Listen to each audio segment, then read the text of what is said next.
نحمدہ و نسلم و نصلی علی رسولہ الکریم اما بعد۔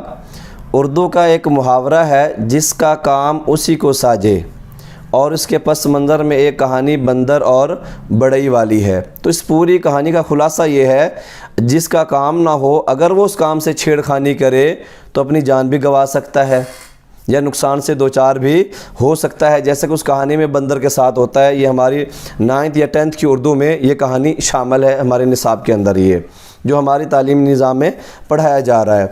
اب اس جملے کا، اس محاورے کا جو بہترین مصداق اگر ہم موجودہ دور میں دیکھیں تو وہ مرزا انجینئر جیلمی ہے۔ یہ جناب موصوف اپنے فالورز کو بسم اللہ الرحمن الرحیم کے بارے میں بتا رہے تھے کہ تمام علماء کرام نے بسم اللہ کا ترجمہ غلط کیا ہوا ہے، اور بطور حوالہ کے مولانا اشرف علی تھانوی رحمۃ اللہ علیہ کے ترجمے کا حوالہ دیا اور لکھا ہے کہ انہوں نے ترجمہ لکھا کہ شروع کرتا ہوں اللہ کے نام سے۔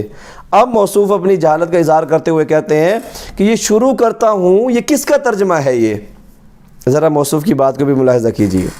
بسم اللہ کا ترجمہ آپ کے سارے علماء نے غلط کیا ہوا ہے الا ماشاء اللہ۔ اشرف تھانوی صاحب کا ترجمہ ہے شروع کرتا ہوں اللہ کے نام سے۔ کرتا ہوں کس عربی چیز کا ترجمہ ہے بتائیں؟ جی آپ نے موصوف کی بات کو ملاحظہ کیا کہ موصوف کہہ رہے تھے علماء کرام کو تو بسم اللہ الرحمن الرحیم کا ترجمہ بھی نہیں آتا الا ماشاء اللہ۔ پھر بطور حوالہ کے مولانا اشرف علی تھانوی رحمۃ اللہ علیہ کے ترجمے کو پیش کیا اور موصوف کہنے لگے کہ شروع کرتا ہوں یہ کس کا ترجمہ ہے؟ کاش کہ مرزا انجینئر جیلمی عالمیہ والی کسی کلاس میں چلا جاتا یا سال اول جہاں پہ عالمیہ کروایا جا رہا ہے، جہاں پہ عربی گرامر پڑھائی جاتی ہے، کسی سٹوڈنٹ سے پوچھ لیتا کہ شروع کرتا ہوں یہ کس کا ترجمہ ہے۔ جناب مرزا انجینئر صاحب یہاں پر فعل ابتدیو یا اشراء محذوف ہے، عربی گرامر آپ کو آتی نہیں ہے، اس لیے آپ پنگے وہ کرتے ہیں جو عربی گرامر سے متعلق ہیں۔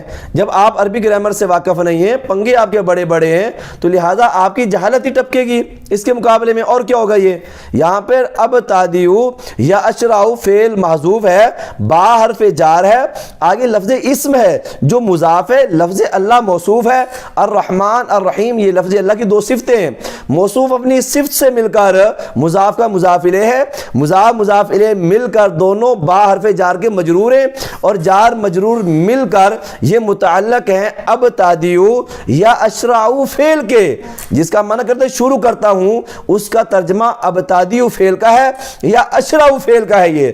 لہذا انجینئر صاحب یہ آپ کی جہالت ہے، علماء کرام کا ترجمہ ٹھیک ہے یہ۔ اللہ تعالی امت کو آپ کے فتنے سے محفوظ فرمائے۔